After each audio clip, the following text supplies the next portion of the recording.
지난 8월 8호 태풍 장미를 시작으로 10호 하이선까지 4개의 태풍이 우리나라에 피해를 줬습니다. 장마로 인한 피해도 복구하지 못한 상태에서 닥친 태풍으로 지역 주민들은 이중으로 고통을 받았는데요. 오늘 날씨학 개론에서는 올해 태풍을 총정리하는 시간을 가져보겠습니다. K웨더 반기성 센터장과 함께합니다. 어서 오세요. 네, 안녕하세요. 네. 자, 올여름엔 이례적으로 길었던 장마도 있었고요. 또 연이은 태풍으로 곳곳이 수해를 입었는데요. 자, 우선 태풍의 정의와 함께 그 발생 조건에 대해서 설명해 주시죠. 일단 그 열대성 저기압 중에서 중심 최대 풍속이 수속 17m 이상의 폭풍우를 동반하면 태풍이라고 부릅니다. 네.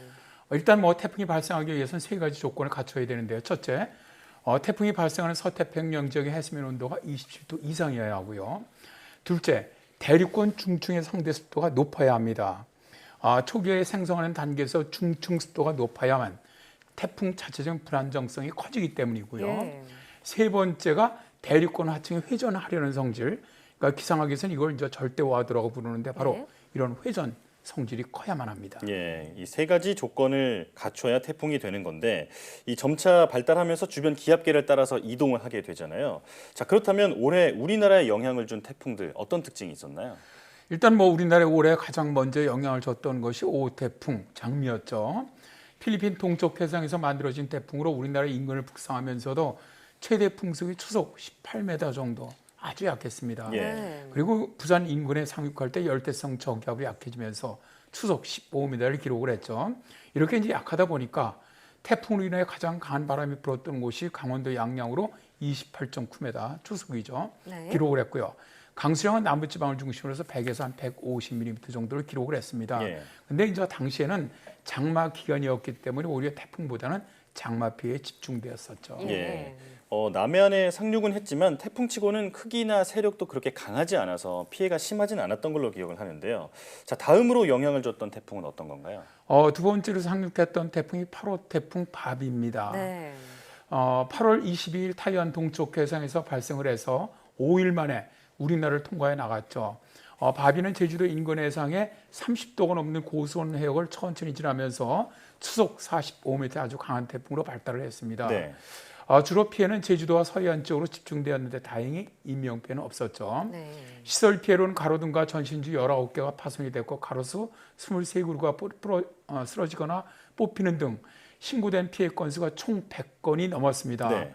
충남 태안의 양식장에서는 정전으로 인해서 가동한 비상 발전기가 과부하로 고장나면서 넙치 200만 마리가 폐쇄되기도 했는데요. 기상청은 서해상을 지나갈 때 최대 풍속이 38m 정도가 될 것이다라고 발표를 했는데 실제 서울 등 수도권에서는 태풍의 영향을 실감하지 못하면서 이게 정말 태풍이 맞느냐 이런 논란도 있었던 그런 태풍입니다. 예. 네, 바비 태풍 같은 경우에는 수도권을 새벽 시간대에 상륙할 거라고 해서 출근에 지장을 줄 수도 있다. 출근 시간을 미뤄야 된다. 이런 말까지 나왔었는데 그런 논란이 무색할 정도로 생각보다는 약하게 지나간 것 같습니다. 자, 아무래도 동해안 쪽으로 큰 피해를 준 것은 9호 태풍 마이삭이었죠. 네, 그렇습니다. 9호 태풍 마이삭은 필리핀 동쪽 해상에서 발생을 해서 8월 28일 굉장히 빨리 북상해 온 태풍입니다. 우리나라는 이제 가을이 시작하는 9월 2일 제주도 인근 해상을 지났죠. 그래서 3일 날 부산 인근에 상륙한 다음에 영남 동쪽 지방을 통과해서 삼척 인근 해상으로 빠져나갔는데요. 제주도를 지날 때 최대 풍속 45m로 아주 매우 강한 태풍이었고 부산에 상륙할 때 최대 풍속 39m로 아주 강한 태풍이었습니다. 네. 예. 이 태풍은 2003년에 우리나라에 가장 강한 폭풍을 몰고 왔던 매미와 이동 경로 그리고 강도가 아주 매우 비슷했죠. 제주도 한라산 남벽 지역에는 1000mm가 넘는 폭우가 쏟아졌고요. 네. 윗세 오름에도 900mm가 넘는 호우가 내렸습니다. 또 태풍의 직접적인 영향을 받았던 경남 남해안 지리산 지역 동해안 쪽은 250에서 350mm의 많은 비가 내렸죠. 비도 비었지만 바람도 만만치 않았는데요. 제주도 고산 지역에서 최대 순간 풍속이 49.2m를 기록을 했고요. 통영과 울산에서도 초속 46m의 최대 순간 풍속이 기록됐습니다. 예. 한 명 사망에 시설 피해 총 858건이 보고되었는데요. 정전으로 인해서 27만 8천 가구가 피해를 입기도 했습니다. 예. 이 마이삭은 매우 강한 바람도 있었지만 또 비도 몰고 왔기 때문에 그 피해가 더 컸던 것 같은데요. 자, 그런데 마이삭이 채 소멸하기도 전에 이 가을 태풍인 하이선이 발생했죠. 네, 그렇습니다. 10호 태풍 하이선 같은 경우는 발생 초기에 한반도를 남에서 북으로 그냥 관통해 올라갈 것이다. 그다음에 발달 과정에서 초강력 태풍이 될 가능성이 크다. 그래서 지금까지 온 태풍보다 위력이 클 수 있다. 그러면서 굉장히 걱정을 많이 했던 태풍입니다. 예. 그런데 이제 하이선이 9월 7일 3시쯤 제주 동쪽 해상을 지나면서 많이 약해졌어요. 그리고 울산 남쪽으로 9시에 상륙을 했죠. 이후 육지 쪽으로 북상을 하면서 강릉 남쪽에서 12시에 동해상으로 빠져나갔는데요. 예. 하이선이 우리나라에 가까워졌을 때 태풍의 강도도 약해졌지만 제주에는 500mm가 넘는 비가 쏟아졌고 울릉도와 독도에는 시속 180km의 강한 돌풍이 불었습니다. 예. 네. 2명의 인명피해가 있었고요. 총 803건의 시설 피해, 또 7만 5천 세대의 정전이 발생을 했는데요. 아직은 태풍에 대한 전체적인 피해 집계가 되지 않았습니다. 그래서 소개하지 못하는 것은 양해해 주시기 바랍니다. 예. 저희처럼 지역에 따라서 체감하는 태풍의 강도는 저마다 차이가 있지만요. 한 달여 사이에 4개의 태풍이 한반도를 지나면서 전국 곳곳에 큰 피해를 남겼는데요. 그런데 올해 발생한 태풍이 이례적인 특징이 하나 있다고요? 네, 그렇습니다. 아무래도 이 동태평양 해수 온도가 올해는 굉장히 낮아요. 이게 이제 우리가 라니냐라고 부르지 않습니까? 근데 이럴 때는 태풍이 만들어지는 서태평양 해수 온도는 굉장히 수온이 높습니다. 예. 우리나라에 강하게 북상했던 8호 태풍 바비부터 마이삭 그리고 10호 태풍 하이선까지 해수 온도가 30도가 넘는 아주 고수온역에서 만들어졌죠. 이런 형태에서는 태풍이 잘 만들어지진 않아요, 사실은. 예. 근데 올해 9월까지 평년 보면은 9월까지입니다. 보통 우리나라 19개 정도가 서태평양 지역에서 만들어지는데 네. 올해는 지금 9월 중순이 지나가도록 겨우 10개밖에 만들어지지 않았거든요. 네. 예.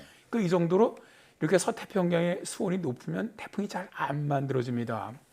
그런데 태풍은 태풍 발생 조건과 다르게 이 세 태풍은 뭐냐면 오직 해수 온도가 굉장히 높다는 조건 하나, 예. 그거로 만들어졌어요. 예. 그래서 일부 이제 기후학자들은 자수형가형 태풍이다 그렇게 부르는데, 예. 그리고 이제 세 개 태풍이 다 우리나라 인근에서 그대로 북쪽으로 북상해 올라갔죠. 네. 특히 9호 태풍 마이삭과 10호 태풍 하이선의 경우 우리나라에 상륙을 해서 북상을 하면서 경도상을 따라서 올라갔습니다. 이렇게 북진하는 경우, 그러니까 그대로 올라갔기 때문에 다시 북한 청진 지역으로 상륙을 했는데 지금까지 우리나라 태풍 역사에서 이렇게 북진을 해갖고 그대로 북한 쪽으로 상륙한 태풍이 없었습니다. 네. 아주 매우 이례적인 그런 태풍 진로를 보였는데 이것은 우리나라에 아주 긴 장마에 영향을 줬던 제트류의 영향 때문이었습니다. 그렇군요. 예.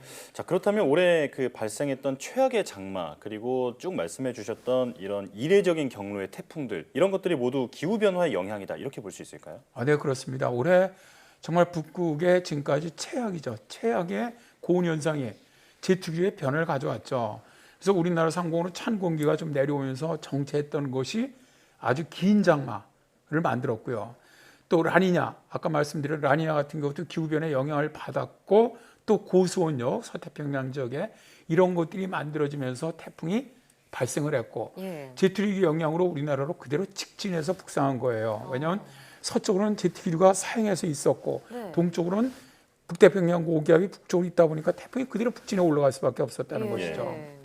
자, 이제 문제는 기후변화로 인해서 북극비가 많이 녹고 북극 고온 현상이 발생하면 이처럼 제트류가 약해지면서 우리나라 같은 경우는 폭염도 발생할 수 있고 올해같이 긴 장마도 발생할 수도 있고 겨울에는 혹한이 발생할 수 있고 또 고농도 미세먼지 등이 발생할 가능성이 매우 커진다는 거예요. 네. 또 해수 온도도 계속 올라가고 있기 때문에 더 강력한 슈퍼 태풍이 풍성할 가능성도 높아진다는 거죠. 정말 지구온난화를 저지하기 위한 전 세계적인 노력 꼭 필요하다고 봅니다. 예. 네.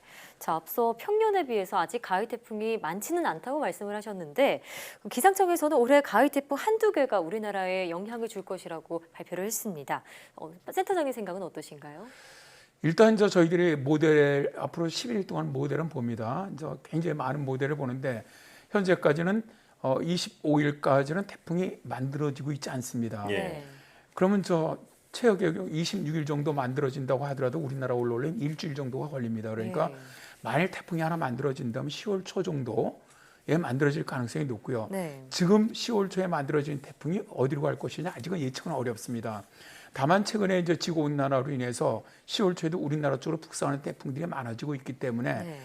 올라온다면 특별한 기압경 아니라면 거의 대한해협 정도로 해서 우리나라 남부 쪽으로 많은 영향을 주는 태풍이 되지 않겠느냐. 남부 쪽으로요. 굉장히 좀 조심스럽게 그렇게 예상을 합니다. 그렇군요. 자, 오늘 태풍에 대한 이야기를 쭉 들어봤는데 사실 이제 국민들 입장에서는 가장 궁금했던 점이 이렇게 태풍에 대해서 여러 가지 예보를 이제 해주셨는데 이런 부분들이 왜 예상과 벗어났을까 이 부분이거든요. 이 부분에 대해서 센터장님께서는 어떤 의견을 가지고 계신가요?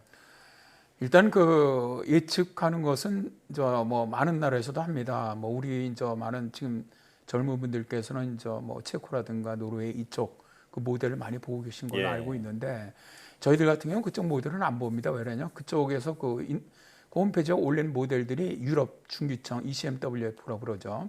그다음에 미국의 GCF 모델을 갖다 올려주는 겁니다. 근데 우리 국민들은 그게 그쪽 건 줄 알고 계시는데 그렇지는 않죠. 그러니까 저희들은 유럽 중기청이라든가 미국이라든가 미 해군, 그다음에 일본, 중국, 홍콩 다 봅니다 모델을. 네. 그러니까 각국이 다 예측이 틀려지는 이유는 독자적으로 다 모델이 다 틀리기 때문에 그렇습니다. 예.